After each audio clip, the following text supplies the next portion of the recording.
25절에서 33절까지 한 절씩 교독하겠습니다. 25절입니다. 이것을 비유로 너희에게 일렀거니와 때가 이르면 다시는 비유로 너희에게 이르지 않고 아버지에 대한 것을 밝히 이르리라. 그날에 너희가 내 이름으로 구할 것이요 내가 너희를 위하여 아버지께 구하겠다 하는 말이 아니니 이는 너희가 나를 사랑하고 또 내가 하나님께로부터 온 줄 믿었으므로 아버지께서 친히 너희를 사랑하심이라. 내가 아버지에게서 나와 세상에 왔고 다시 세상을 떠나 아버지께로 가노라 하시니 제자들이 말하되 지금은 밝히 말씀하시고 아무 비유로도 하지 아니하시니 우리가 지금에야 주께서 모든 것을 아시고 또 사람의 물음을 기다리시지 않는 줄 아나이다. 이로써 하나님께로부터 나오심을 우리가 믿사옵나이다. 예수께서 대답하시되 이제는 너희가 믿느냐? 보라 너희가 다 각각 제 곳으로 흩어지고 나를 혼자 둘 때가 오나니 벌써 왔도다. 그러나 내가 혼자 있는 것이 아니라 아버지께서 나와 함께 계시느니라. 함께 읽습니다. 이것을 너희에게 이르는 것은 너희로 내 안에서 평안을 누리게 하려 함이라. 세상에서는 너희가 환난을 당하나 담대하라. 내가 세상을 이기었노라. 아멘. 오늘은 환난 중에도 담대하라는 제목으로 말씀을 나눠보도록 하겠습니다. 전에 새롭게 하소서라는 방송을 보았습니다. 40세 정도 된 아내가 대장암으로 먼저 이렇게 하나님의 품으로 돌아간 이 남자 집사님이 출연을 했습니다. 아내는 12살과 9살과 6살 세 아이를 남겨둔 엄마였습니다. 자, 그래서 남편은 아이들에게 엄마의 마지막 모습을 보여줄 수는 없었기 때문에 영상을 이렇게 아내와 같이 이렇게 제작을 해서 보여줍니다. 자, 그래서 한 명 한 명 첫째 딸부터 막내까지 이름을 부르면서 이제 작별 인사를 하는 것을 이렇게 봅니다. 자, 정말로 숨을 몰아쉬면서 힘겹게 한마디씩 말을 하는데 오히려 이 엄마는 눈물을 한 방울도 흘리지 않고 묵묵하게 담담하게 아이들에게 작별 인사를 하는 그런 모습을 보았습니다. 자, 새 아이를 두고 가는 엄마의 마음이 얼마나 아프고 힘들겠습니까? 하지만 그 모습 가운데서 성도의 영광이 우리가 볼 수가 있는 것 같습니다. 이 땅에서의 삶이 우리가 끝이 아니기 때문에 우리가 다시 만날 것이고 또한 주님이 우리를 지켜주시고 함께 하신다라는 믿음이 우리 안에 있기 때문에 우리가 하루하루를 또한 살아갈 수가 있는 것입니다. 자, 오늘 말씀도 예수님이 이제 마지막 유월절 만찬을 끝내시고 제자들에게 하시는 말씀입니다. 어쩌면 좀 전에 얘기한 그 엄마의 마음과 아마 큰 차이는 없을 것 같습니다. 제자들을 남기고 떠나가야 하시는 예수님의 마음으로 지금 말씀을 전하고 계십니다. 자, 십자가를 앞둔 것은 예수 그리스도 주님이십니다. 그런데 도리어 제자들이 더 불안해하고 초죽음이 된 것 같은 모습을 하고 있습니다. 제자들 중에는 바다에서 한평생을 살아온 그런 제자들도 있었습니다. 강하다면 강한 친구들인데 그들의 멘탈이, 그들의 마음이 바닥을 치는 것을 보게 됩니다. 때로는 우리도 강한 척하고 살아가지만 우리의 마음이 순식간에 무너질 때가 많이 있다라는 것입니다. 예수님은 마지막 담화의 말씀을 하고 계십니다. 세상에서는 너희가 환난을 당하나 담대하라. 내가 세상을 이기었노라. 자, 오늘 주님의 말씀을 살펴보면서 우리에게도 이런 담대한 믿음이 허락되기를 원합니다. 자, 본문은 다락방에서 마지막 유월절 만찬을 하신 후에 제자들에게 하신 말씀의 일부분을 살펴보기를 원합니다. 전체적인 내용은 14장부터 16장까지를 살펴보시면 좀 더 깊이 있게 알 수가 있습니다. 자세히 살펴보시면 우리의 믿음과 구원과 진리에 대한 모든 부분을 14장에서 16장까지 담고 있습니다. 본문과도 관련이 있기 때문에 이 전체 말씀에서 몇 가지를 먼저 좀 살펴보고 또한 넘어가겠습니다. 예수님은 죽음에 대해서 또한 부활에 대해서 또한 승천에 대해서 말씀을 하십니다. 자, 마지막 당부라면 당연히 이 얘기들이 다 들어가겠죠. 예수님은 십자가에서 죽으실 것과 또한 부활하실 것이다. 그리고 자신의 이 땅에서의 임무를 마무리하셨기 때문에 원래의 자리로 돌아갈 것이다, 승천할 것이다 라는 말씀을 이 부분에서 하고 계십니다. 자, 16장 16절을 보시면 조금 있으면 너희가 나를 보지 못하겠고 또 조금 있으면 나를 보리라 하시니, 자, 조금 있으면 나를 보지 못한다라는 것은 주님이 십자가형을 받고 무덤에 묻히신다라는 의미를 담고 있습니다. 또 조금 있으면 나를 보리라라는 것은 사흘 뒤에 또한 예수님이 부활하셔서 너희들 앞에 나타날 것을 또한 암시하고가 있습니다. 제자들이 이 말씀이 무슨 뜻인지 하지만 제대로 이해하지를 못합니다. 제자들이 이렇게 반응을 합니다. 17절을 보시면 제자들 중에 서로 말하되 우리에게 말씀하신 바 조금 있으면 나를 보지 못하겠고 또 조금 있으면 나를 보리라 하시며 또 내가 아버지께로 가미라 하신 것이 무슨 말씀이냐 하고, 자, 예수님이 뭔가 십자가 구원에 대해서 확실히 이렇게 말씀하지 않고 공개하지 않고 뭔가 감춘다라는 그런 느낌을 우리가 받게 됩니다. 그래서 제자들이 더욱더 헷갈렸던 것을 우리는 보게 됩니다. 자, 이거는 뒤쪽에 또 살펴보겠습니다. 자, 예수님이 승천하신 뒤에 두 번째로는 성령을 보내주시겠다라고 약속을 하십니다. 예수님이 떠나가시고 성령이 오시는 게 너희에게 유익이다라고 말씀을 하십니다. 예수님이 성육신 하심으로 하나님이신 주님의 존재 방식이 우리와 같은 사람의 모습으로 이 땅에 거하시기로 결정을 하십니다. 자, 부활하신 몸 그대로 승천하셨기 때문에 지금도 예수님은 육체의 모습을 가지고 계시다라는 것입니다. 영으로 거하셨던 하나님이 인간을 대속하기 위해서 스스로 인간처럼 낮아진 모습을 가지고 계신 것입니다. 자, 그게 전부가 아니라 영원히 우리와 같은 모습으로 예수 그리스도는 거하시기로 작정을 하셨다라는 것을 우리는 기억해야 합니다. 자, 그래서 예수님이 육체로 이 땅에 오셨기 때문에 육체의 한계를 가지고 계셨습니다. 그래서 모든 인간들을 효과적으로 구원하기 위해서는 성령님께서 또한 도와주시는 것이 필요하다라는 것입니다.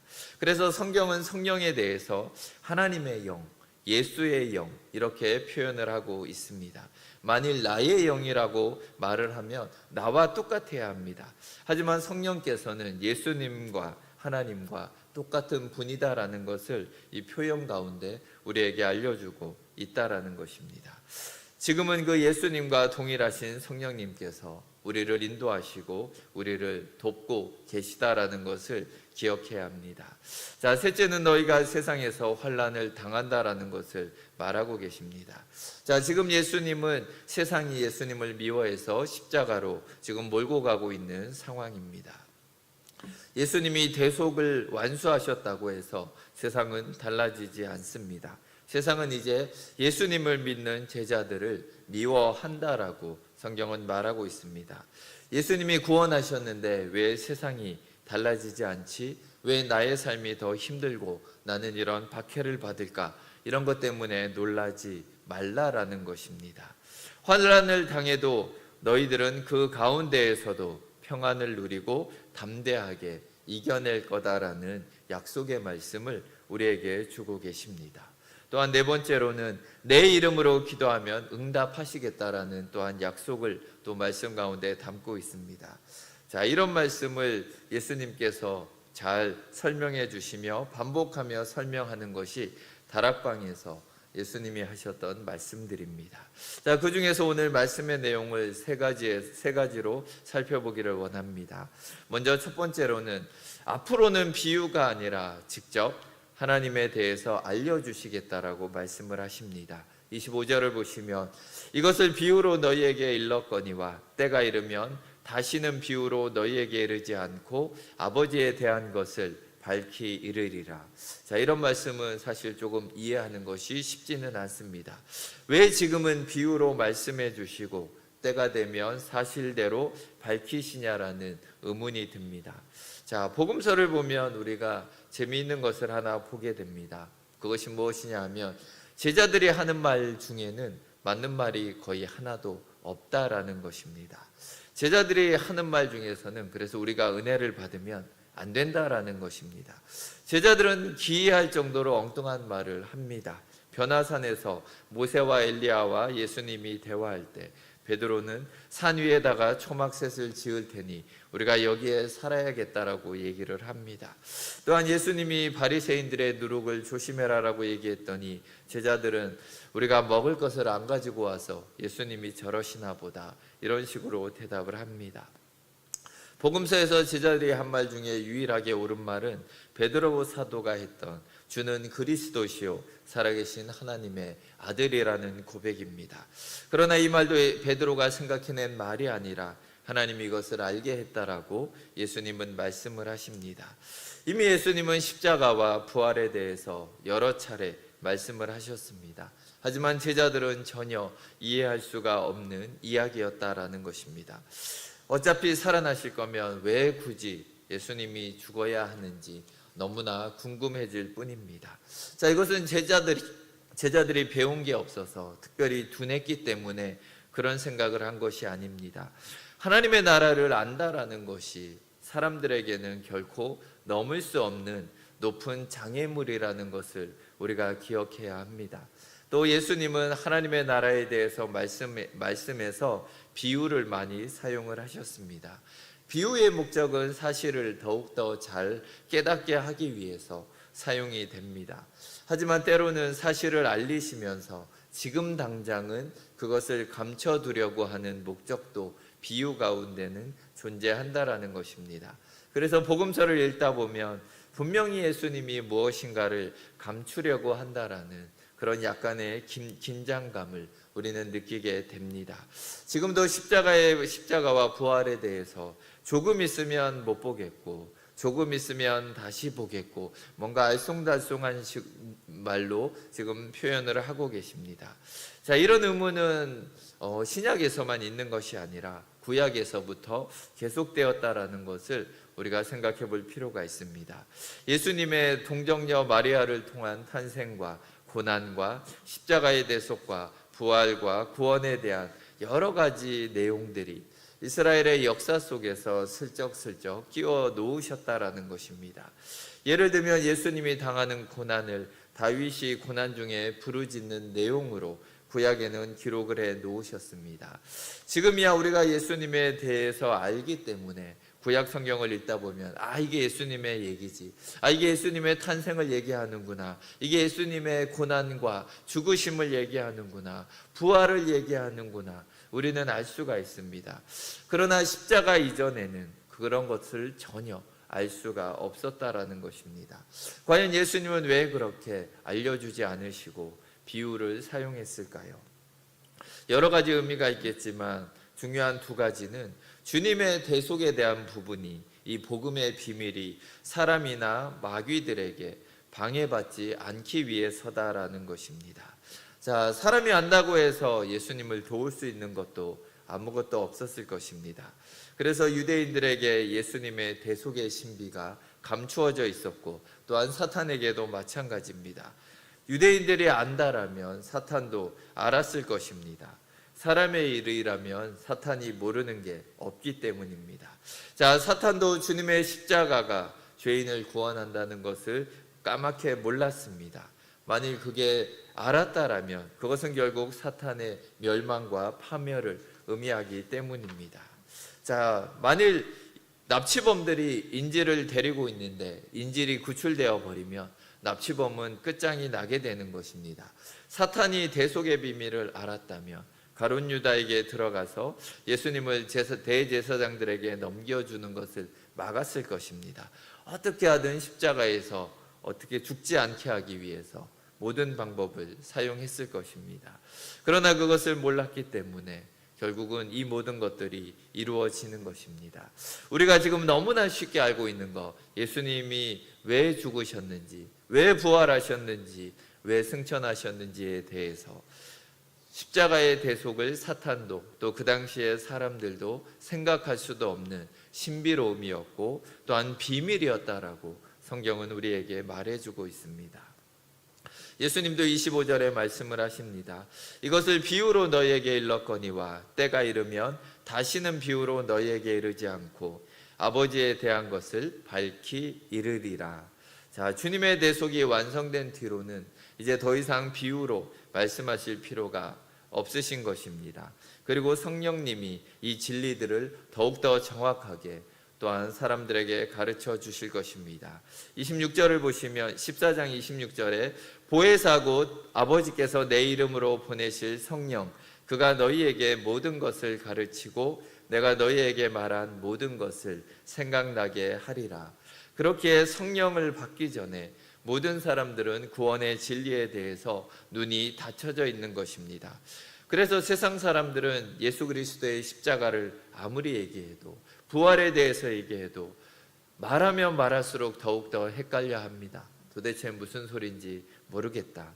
아무리 학력이 높고 IQ가 좋고 똑똑하다고 해도 십자가와 부활을 그들은 결코 이해할 수가 없는 것입니다. 예수님의 대속과 부활에 대한 것은 성령 하나님이 깨닫게 하셔야만 그들의 눈이 열리고 그들의 머리가 이해하게 되는 것입니다. 예수님의 대속과 부활은 성령님만이 우리에게 알려주실 수 있다라는 것입니다. 자, 그런데 이 성령 하나님은 하나님의 말씀 안에서만 역사를 하십니다. 자, 우리가 기도만 한다고 성령 하나님이 무엇을 하시는 것이 아니라 성경 안에서만 성령 하나님은 일을 하십니다. 그래서 하나님의 말씀을 우리가 모른다라면 성령 하나님은 우리 안에서 아무것도 하실 수가 없다라는 것입니다. 그렇기 때문에 우리가 성경을 얼마나 아는지 그것이 무엇보다 너무나 중요한 것입니다. 예수님은 부활하시고 40일간 제자들과 함께 하십니다. 그때에도 제자들을 가르쳤다라고 사도행전에서는 기록을 합니다. 아마 모든 구약 성경에 대한 부분들을 이제는 비유가 아니라 하나하나를 풀어주셨고 또한 본인의 모든 복음의 내용들을 십자가와 이 부활과 모든 내용들을 그때는 하나하나 풀어주셨을 거라고 생각이 됩니다. 자, 구원의 확신을 원하는 성도들은 성경을 더욱더 읽고 또한 성경을 알아가야 한다라는 것입니다. 구원의 확신을 가진 성도들도 성경을 읽고 깨달음을 얻어가는 기쁨을 평생 동안 지속하며 살아가야 하는 것입니다. 성도들에게 하나님의 말씀을 깨닫는 것보다 우리에게 더 큰 만족과 기쁨을 주는 것은 없다라는 것을 우리가 기억해야 합니다. 두 번째로 제자들에게 주님의 이름으로 기도할 수 있는 문을 열어주고 계십니다. 26절을 보시면 그날에 너희가 내 이름으로 구할 것이요 내가 너희를 위하여 아버지께 구하겠다 하는 말이 아니니. 자, 이 말은 잘 보시면 이전엔 예수님이 제자들을 위해서 계속해서 기도하셨다라는 의미를 담고 있습니다. 자, 복음서를 보시면 제자들이 기도했다라는 말은 거의 볼 수가 없습니다. 기도하러 데리고 가면 주로 잠을 자기에 바빴다라는 것입니다. 자, 주님은 내가 너희를 위해서 기도했다라고 말씀을 하고 계십니다. 또한 베드로를 보시면서도 시험에 들지 않게 기도해라. 또한 내가 너를 위해서 기도했다. 그래서 나중에 돌이켜서 제자들을 굳세게 하라라고 말씀하는 것을 우리가 보게 됩니다. 예수님은 무엇보다 제자들을 위해서 계속해서 하나님께 기도했다라는 것을 우리는 성경 가운데 알게 됩니다. 자, 예수님이 다음 장에서는 하나님께 대제사장의 입장으로 기도를 드립니다. 자, 그러면서 기도 내용 중에 아버지께서 내게 주신 자들을 내가 보존하고 지켰나이다라는 내용이 있습니다. 예수님이 제자들을 지키는 게 어쩌면 당연하게 느껴질 수가 있습니다. 예수님이 제자들을 지키는 게 당연한 건데 굳이 하나님께 이렇게 기도하면서 뭔가 보고하면 할 정도로 대단할 일인가, 이런 생각을 우리가 할 수도 있습니다. 그러나 아직 하나님의 영을, 성령을 받지 않은 제자들의 믿음을 지켜내는 것이 그만큼 어려웠다라는 것을 우리에게 말해줍니다. 예수님이 정말 쉼 없이 기도하면서 제자들의 믿음을 겨우 지켜낼 수 있었다라는 것을 우리가 기억해야 합니다. 자, 우리에게 기도의 문을 열어주신 것은 우리만을 위한 것이 아니라 예수님처럼 예수님이 제자들을 위해 기도한 것처럼 우리 또한 다른 영혼들을 위해 구원하며 그들을 위해서 중보하라는 뜻도 포함되어 있다라는 것입니다. 주님이 그렇게 사셨기 때문에 우리도 또한 그런 삶을 살아가야 합니다. 성숙한 성도들의 기도를 우리가 살펴보면 구원받을 사람들을 위한 기도가 많이 포함되어 있다라는 것입니다. 안 믿는 가족을 위해서, 안 믿는 친구들과 때로는 알지도 못하는 선교지에 있는 사람들을 위해서 쉼없이 기도하는 성숙한 그리스도인들의 모습을 보게 됩니다. 자, 과거 누군가 우리를 위해서 또한 그렇게 기도했기 때문에 우리가 하나님을 믿게 된 것이고 그렇게 우리가 하나님을 알게 된 것입니다. 자, 우리의 기도의 특권의 중요한 부분은 하나님의 나라와 또한 다른 사람들의 구원에 대한 부분이 되어야 합니다. 나의 어떤 피로만을 위해서 간구하는 것이 아니라 하나님의 나라를 위해서 또 잃어버린 영혼들이 돌아오는 것을 위해서 우리는 계속해서 기도하며 나아가야 합니다. 하지만 성도들이 기도하지 않는 이유는 기도를 해도 달라지는 것이 없다라는 생각이 결국 우리를 기도하지 않게 만듭니다. 사실 한두 번 기도해서 이루어지는 일들은 거의 우리가 만나보지 못합니다. 때로는 몇 달을 기도하고 몇 년을 기도해도 변화가 없는 그런 문제들도 많이 있습니다. 하지만 엘리야가 비를 달라고 기도했을 때도 7번을 간절히 기도했을 때 손만한 작은 구름이 떠오른 것을 보게 됩니다. 자, 우리가 기도하는 문제 손바닥만한 작은 구름이라도 보여주시기를 우리가 간절히 바라지만 때로는 그 구름조차 보이지 않는다라는 것입니다. 그럴 때 우리는 하나님이 진짜 계신가? 하나님이 내 기도를 들으시는 건지 아니면 내가 혼자 그냥 부르짖고 있는 것은 아닌가 이런 생각이 들 수도 있습니다. 자, 그럼에도 불구하고 우리는 기도하러 나옵니다. 그렇기 때문에 우리를 하나님은 더 사랑하신다고 생각을 합니다. 응답해 주지 않았는데도 계속해서 뭔가 변하지 않는데 그럼에도 불구하고 하나님 앞에 찾아 나오는 우리의 모습을 하나님이 기뻐하실 것 같습니다. 기계적으로 기도만 하면 응답받는다라면 거기에는 하나님과의 관계에 있어서 사랑과 신뢰가 들어갈 수가 없는 것입니다. 너무나 기계적이고 너무나 세상적인 그런 관계입니다. 하지만 우리는 사랑과 신뢰를 바탕으로 합니다.